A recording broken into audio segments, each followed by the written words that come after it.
Hi all, എല്ലാവർക്കും അമീൻജാസ് ഫാമിലിയുടെ പുതിയൊരു വീഡിയോയിലേക്ക് സ്വാഗതം. ഇപ്പം ഞാൻ വന്നിട്ടുള്ളത് കുറച്ച് കുഞ്ഞു ടിപ്സ് ആയിട്ടാണ്. നമ്മൾ ഓൺലൈനിലോ അല്ലെങ്കിൽ കടയിൽ നിന്നൊക്കെ ക്യാഷ് കൊടുത്ത് വാങ്ങുന്ന പലതും നമുക്ക് വീട്ടിൽ തന്നെ 5 പൈസ ചിലവില്ലാതെ ഉണ്ടാക്കിയെടുക്കാൻ പറ്റും. അത്തരം ഒരു വീഡിയോസ് ആയിട്ടാണ് ഞാൻ വന്നിട്ടുള്ളത്. അപ്പോൾ വീഡിയോ എല്ലാവരും സ്കിപ്പ് ചെയ്യാതെ കാണുക. വീഡിയോസ് കാണുന്ന സമയത്ത് നിങ്ങൾക്ക് യൂസ്ഫുൾ ആയിട്ട് തോന്നുന്നുണ്ടെങ്കിൽ ലൈക്ക് ചെയ്യാനും ഷെയർ ചെയ്യാനും കമൻറ്റും സബ്സ്ക്രൈബൊക്കെ ചെയ്ത് സപ്പോർട്ട് ചെയ്യാനും മറന്നു പോകരുത്. സബ്സ്ക്രൈബ് ചെയ്യുന്നവരെ തൊട്ടടുത്തുള്ള ബെല്ലൈക്കൺ കൂടി എനേബിൾ ചെയ്യാൻ മറക്കരുത് കേട്ടോ. പൊട്ടു സമയം കളയാതെ നമുക്ക് നേരെ വീഡിയോയിലോട്ട് പോവാം. ഇനി ഇന്നത്തെ ഫസ്റ്റ് ടിപ്പിലോട്ട് പോവാം. നമ്മുടെയൊക്കെ വെള്ളമൊക്കെ കുടിച്ചു കഴിഞ്ഞതിന് ശേഷം ഇതുപോലെയുള്ള ബോട്ടിലുകളൊക്കെ വലിച്ചെറിയാറാണ് പതിവ്. എന്നാൽ ഇതുപോലെയുള്ള ബോട്ടിൽ വെച്ചിട്ടും അതിൻ്റെ ക്യാപ്പ് വെച്ചിട്ടൊക്കെ ഒട്ടനവധി യൂസേജ് നമുക്ക് കിച്ചണിൽ ചെയ്യാൻ പറ്റും കേട്ടോ. അപ്പം ഞാനിന്ന് ഈ ബോട്ടിൽ വെച്ചിട്ട് റെഡിയാക്കി എടുക്കാൻ പോകുന്നത് ഒരു കുട്ടി ഓർഗനൈസറാണ്. അപ്പോൾ അതെങ്ങനെയാണെന്ന് നോക്കാം. ഇനി ഈ ബോട്ടിലിൻ്റെ നെക്ക് പോർഷൻ ഒന്ന് കട്ട് ചെയ്തെടുക്കാം. അപ്പോൾ ഞാൻ കത്തി നല്ലപോലെ ചൂടാക്കിയതിന് ശേഷമാണ് കേട്ടോ കട്ട് ചെയ്യുന്നത്. അപ്പോൾ ഞാനിത് ആ നെക്ക് പോർഷൻ ഒന്ന് കട്ട് ചെയ്തെടുത്തിട്ടുണ്ട്. അപ്പോൾ ഇനി ഇതൊന്ന് ഷേപ്പ് ചെയ്തെടുക്കാനുണ്ട്. വീണ്ടും കത്തി ചൂടാക്കിയതിന് ശേഷമാണ് ഞാനിത് ഷേപ്പ് ചെയ്തെടുക്കുന്നത്. ഇങ്ങനെ നമ്മൾ കട്ട് ചെയ്യുന്ന സമയത്ത് കത്തിയിൽ ആ ഒരു പ്ലാസ്റ്റിക്കിൻ്റെ അംശം പറ്റി കത്തി ചീത്തയാവോ എന്നുള്ള പേടിയോ ടെൻഷനോ ഒന്നും വേണ്ട. അങ്ങനെ ഉണ്ടെങ്കിൽ കത്തി നല്ലപോലെ ചൂടാക്കിയതിന് ശേഷം ഉണങ്ങിയ തുണി വെച്ചിട്ടോ ടിഷ്യൂ വെച്ചിട്ടോ തുടച്ചെടുത്താൽ ആ അഴുക്കെല്ലാം പോയി കിട്ടും കേട്ടോ. അപ്പോൾ ഞാനിത് കട്ട് ചെയ്ത് ലെവലാക്കി ആക്കി എടുത്തിട്ടുണ്ട്. ഇനി ഈ ഒരു ഓർഗനൈസർ റെഡിയാക്കി എടുക്കാനായിട്ട് നമുക്ക് ആവശ്യമുള്ളത് അതേപോലെയുള്ള ഒരു ലിഡും കൂടിയാണ് കേട്ടോ വേണ്ടത്. അപ്പോൾ ഞാൻ വേറൊരു ലിഡ് കൂടി എടുത്തിട്ടുണ്ട്. ഇനി ഈ ഒരു ഭാഗം നമുക്ക് എപ്പോഴും ഓപ്പൺ ആക്കി എടുക്കാനുള്ളൊരു ഭാഗമാണ് ഓൾറെഡി അതിലുള്ള ലിഡ് കേട്ടോ. അപ്പോൾ ഇനി മറുവശത്താണ് നമ്മൾ എടുത്തു വെച്ചിട്ടുള്ള ഒരു ലിഡ് വെച്ച് കൊടുക്കേണ്ടത്. അപ്പോൾ ഈ ഒരു വശത്ത് നമ്മൾ എടുത്തു വെച്ച ആ ലിഡ് ഒന്ന് ഇതുപോലെ വെച്ച് കൊടുത്തതിന് ശേഷം കൈ വെച്ചിട്ട് പ്രസ് ചെയ്യുന്ന സമയത്ത് തന്നെ അത് സെറ്റായിട്ട് കിട്ടും കേട്ടോ. അപ്പോൾ അതാ കണ്ടോ, എനിക്കിത് നല്ലപോലെ സെറ്റായിട്ട് കിട്ടിയിട്ടുണ്ട്. നന്നായിട്ട് ടൈറ്റായിട്ട് തന്നെയാണ് കേട്ടോ നിൽക്കുന്നത്. നമ്മൾ വലിച്ചാലോ എന്ത് ചെയ്താലും അത് പോരുന്നില്ല കേട്ടോ. അപ്പോൾ അത്രയും ടൈറ്റിലാണ് നിൽക്കുന്നത്. അപ്പോൾ നമ്മുടെ കുട്ടി ഓർഗനൈസർ ഇവിടെ റെഡി ആയിട്ടുണ്ട്. ഇനി ഞാനിതൊന്ന് ഓപ്പൺ ചെയ്ത് കാണിച്ചു തരാം. അപ്പോൾ ഞാനിത് ഓപ്പൺ ചെയ്തിട്ടുണ്ട് കേട്ടോ. ഇതാണ് നമ്മുടെ അടിപൊളിയായിട്ടുള്ള കുട്ടി ഓർഗനൈസർ. ഇതെന്താണെന്ന് വെച്ചാൽ സ്കൂളിലേക്കൊക്കെ പോകുന്ന മക്കൾ ഫാൻസി ഐറ്റംസൊക്കെ യൂസ് ചെയ്യുന്ന ആളുകളുണ്ടാവും. കുഞ്ഞു സ്റ്റഡ് അതല്ലെങ്കിൽ സേഫ്റ്റി പിന്നൊക്കെ നമുക്ക് ഈ ഒരു ഓർഗനൈസറിലിട്ട് കീപ്പ് ചെയ്യാൻ പറ്റും. അപ്പോൾ ഞാനിത് അതിലേക്ക് കീപ്പ് ചെയ്യുന്നത് എൻ്റെ കയ്യിലുണ്ടായിരുന്ന ഈ 2 കമ്മലാണ് കേട്ടോ. അതോടൊപ്പം തന്നെ നമുക്ക് പിന്നൊക്കെ ഉണ്ടെങ്കിൽ ഈ ഒരു ഇതിൽ തന്നെ നമുക്കിത് കീപ്പ് ചെയ്യാൻ പറ്റും. ഇതുപോലെയുള്ള കുട്ടി ഓർഗനൈസറിലൊക്കെ നമ്മൾ കീപ്പ് ചെയ്യുകയാണെങ്കിൽ കീപ്പ് ചെയ്യാനായിട്ട് ഒത്തിരി സ്പേസും വേണ്ട. മാത്രമല്ല നമുക്ക് എടുക്കാനായാലും വളരെ എളുപ്പമാണ്. അപ്പോൾ വളരെ എളുപ്പത്തിൽ ചെയ്യാൻ പറ്റുന്ന ഈ കുട്ടി ഓർഗനൈസർ നിങ്ങൾക്ക് എല്ലാവർക്കും ഇഷ്ടപ്പെട്ട് കാണുമെന്ന് പ്രതീക്ഷിക്കുന്നു. ഇനി രണ്ടാമത്തെ ടിപ്പിലോട്ട് പോവാം. അധികം പേരും യൂസ് ചെയ്യുന്ന ഒന്ന് തന്നെയാണ് Nile cutter. Nile cutter continuous ആയിട്ട് യൂസ് ചെയ്യുമ്പോൾ ഓട്ടോമാറ്റിക്കായിട്ട് തന്നെ അതിൻ്റെ മൂർച്ചയൊക്കെ പോവാറുണ്ട്. ആ ഒരു സമയത്ത് നമ്മൾ ആ ഒരു നൈൽ കട്ടർ മാറ്റി പുതിയൊരു നൈൽ കട്ടർ വാങ്ങുകയാണ് ചെയ്യാറുള്ളത്. എന്നാൽ അതൊന്നും ചെയ്യാതെ തന്നെ മൂർച്ച പോയിട്ടുള്ള നൈൽ കട്ടർ നമുക്ക് ഷാർപ്പൻ ചെയ്തെടുക്കാൻ പറ്റും. അതിനായിട്ട് നമുക്ക് ആവശ്യമുള്ളത് ഇതുപോലെ എഗ് ഷെല്ലാണ് കേട്ടോ. അപ്പോൾ ഞാനിതാ കുറച്ച് എഗ് ഷെല്ല് എടുത്തിട്ടുണ്ട്. ഇനി ആ ഒരു എഗ് ഷെല്ല് ഈ ഒരു നൈൽ കട്ടർ വെച്ചിട്ട് ചെറിയ പീസായിട്ടൊന്ന് കട്ട് ചെയ്തെടുക്കാം.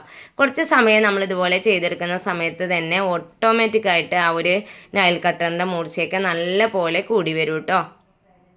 ടിപ്പ് നമ്പർ 3, കോഴികളൊക്കെ ഉള്ള വീട്ടിൽ നാടൻ മുട്ടയൊക്കെ ഒത്തിരി ഉണ്ടാവും. അപ്പോൾ അത് ഫ്രിഡ്ജൊന്നും ഇല്ലാതെ മുട്ട കേടുകൂടാതെ കീപ്പ് ചെയ്യാൻ പറ്റുന്ന ഒരു സിമ്പിൾ ടിപ്പാണ് കേട്ടോ. ഇവിടെ നാടൻ മുട്ടയില്ല, ഞാനപ്പോൾ കടയിൽ നിന്ന് കൊണ്ടുവന്നിട്ടുള്ള മുട്ടയാണ് കേട്ടോ നിങ്ങൾക്കത് കാണിച്ചു തരാൻ വേണ്ടിയിട്ട് എടുത്തിട്ടുള്ളത്. അപ്പോൾ ഞാനത് 5 മുട്ട എടുത്തിട്ടുണ്ട്. ഞാനിത് ഇതുപോലെ ഒരു പാത്രം എടുത്തിട്ടുണ്ട്. ഇനി ഒരു പാത്രത്തിലേക്ക് ഞാൻ ആഡ് ചെയ്ത് കൊടുക്കുന്നത് സാധാരണ അരിയാണ് കേട്ടോ, റേഷൻ അരിയാണ് ആഡ് ചെയ്ത് കൊടുക്കുന്നത്.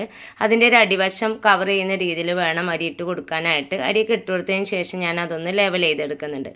എന്നിട്ട് മുട്ടയുടെ കൂർപ്പുള്ള ഭാഗം ഉണ്ടല്ലോ അത് അടിവശത്തേക്ക് വരുന്ന രീതിയിൽ വേണം കീപ്പ് ചെയ്യാനായിട്ട്. ഇതുപോലെ നമ്മൾ കീപ്പ് ചെയ്യുകയാണെങ്കിൽ ഫ്രിഡ്ജൊന്നും ഇല്ലെങ്കിലും കുറച്ച് നാൾ നമുക്ക് മുട്ട കേടുകൂടാതെ കീപ്പ് ചെയ്യാൻ പറ്റും. പിന്നെ നമ്മൾ എടുക്കുമ്പോഴും ശ്രദ്ധിക്കേണ്ട ഒരു കാര്യം ആദ്യം വെച്ച മുട്ട വേണം എടുക്കാനായിട്ട്. അപ്പോൾ നമ്മൾ കീപ്പ് ചെയ്യുമ്പോഴും അതുപോലെ എടുക്കുന്ന സമയത്തും ഈ ഒരു കാര്യം ശ്രദ്ധിച്ചു കഴിഞ്ഞാൽ ഫ്രിഡ്ജൊന്നും ഇല്ലെങ്കിലും കുറച്ച് നാൾ നമുക്ക് മുട്ട കേടുകൂടാതെ കീപ്പ് ചെയ്യാൻ പറ്റും കേട്ടോ. ഇത് മാത്രമല്ല നമ്മൾ എങ്ങോട്ടേലും കൊണ്ടുപോകുന്ന സമയത്തായാലും ഇതുപോലെ കൊണ്ടുപോവുകയാണെങ്കിൽ മുട്ട ഇളകുകയോ അതല്ലെങ്കിൽ പൊട്ടിപ്പോവുകയോ ഒന്നുമില്ല. അപ്പോൾ വളരെ സിമ്പിളായിട്ടുള്ള ടിപ്പാണ്. ഇതും എല്ലാവരും ഒന്ന് ട്രൈ ചെയ്ത് നോക്കുക. ഇനി ഞാൻ കുറച്ച് ബോട്ടിലിൻ്റെ ക്യാപ്പ് എടുത്തിട്ടുണ്ട്. ഇത് വെച്ചിട്ട് നമുക്കൊരു കിടിലൻ യൂസേജ് ഉണ്ട്. അതെന്താണെന്ന് നോക്കാം. അപ്പോൾ ഞാനിതാ കത്തി നന്നായിട്ട് ചൂടാക്കിയതിന് ശേഷം ഓരോ ക്യാപ്പിൻ്റെയും ഈ സെൻറ്റർ ഭാഗത്ത് നിന്ന് ഇതുപോലെ ഒന്ന് കട്ട് ചെയ്തെടുക്കുന്നുണ്ട് കേട്ടോ. അപ്പോൾ നമുക്ക് കുറച്ച് ഗ്യാപ്പായിട്ട് തന്നെ വേണം കട്ട് ചെയ്തെടുക്കാനായിട്ട്. അപ്പോൾ വീണ്ടും കത്തി ചൂടാക്കിയതിന് ശേഷം ഞാൻ ചെറിയൊരു ഗ്യാപ്പ് വരുന്ന രീതിയിൽ കട്ട് ചെയ്തെടുത്തിട്ടുണ്ട്. ഇതാട്ടോ, ഇതുപോലെയാണ് ഞാൻ കട്ട് ചെയ്തെടുത്തിട്ടുള്ളത്. ഇനി ബാക്കിയുള്ള ഓരോ ലിഡ് ഇതുപോലെ തന്നെ കട്ട് ചെയ്തെടുക്കാം. ഞാനിതാ 2 ബോട്ടിലും ഈ ഒരു രീതിയിൽ കട്ട് ചെയ്തെടുത്തിട്ടുണ്ട്. ഇനി ഇതിൻ്റെ ഉപയോഗം എന്താണെന്ന് നോക്കാം. അലക്കൊക്കെ കഴിഞ്ഞ് തുണി ഇതുപോലെ ചിക്കിയിടുന്ന സമയത്ത് കാറ്റ് മഴയത്തൊക്കെ തുണി താഴെ വീണ് അഴുക്കാവാറുണ്ട്. അതില്ലാണ്ടിരിക്കാനായിട്ട് നമ്മൾ കാശ് കൊടുത്ത് വാങ്ങുന്ന ക്ലോത്ത് ക്ലിപ്പാണ് യൂസ് ചെയ്യാറുള്ളത്. അപ്പോൾ നമ്മൾ വില കൊടുത്ത് വാങ്ങുന്ന ക്ലോത്ത് ക്ലിപ്പിൻ്റെ അതേ യൂസേജ് തന്നെയാണ് കേട്ടോ വെറുതെ നമ്മൾ വലിച്ചെറിയുന്ന ബോട്ടിലിൻ്റെ ഈ ക്യാപ്പ് കൊണ്ടും ചെയ്യാനുള്ളത്. അപ്പോൾ അതാ കണ്ടോ, അഴയിൽ ഇതുപോലെ ഒന്ന് ആ ഒരു ഗ്യാപ്പുള്ള ഭാഗം വെച്ച് കൊടുത്തതിന് ശേഷം നന്നായിട്ടൊന്ന് പ്രസ് ചെയ്ത് കൊടുക്കുക. ഇനി ഇതിന് ശേഷം കണ്ടോ നമ്മൾ വലിച്ചാലോ അതല്ലെങ്കിൽ ഒന്നും അത് താഴെ പോവാതെ തന്നെ അവിടെ നിൽക്കും കേട്ടോ. നമ്മൾ അഴ കെട്ടിയിട്ടുള്ള കയറിൻ്റെ സൈസിനനുസരിച്ച് വേണം ആ ഒരു ഗ്യാപ്പ് ആക്കിയെടുക്കാൻ കേട്ടോ. അപ്പോൾ ഞാനൊന്ന് ചെറുതും ഒന്ന് വലുതുമാണ് ചെയ്തെടുത്തിട്ടുള്ളത്. അപ്പോൾ വലുത് കണ്ടോ, ഈ ഒരു അഴയിൽ നന്നായിട്ട് ലൂസാണുള്ളത്. അപ്പോൾ ഞാൻ അത് പുറത്തെ അഴയിലാണ് കേട്ടോ തോരട്ടിട്ടുള്ളത്.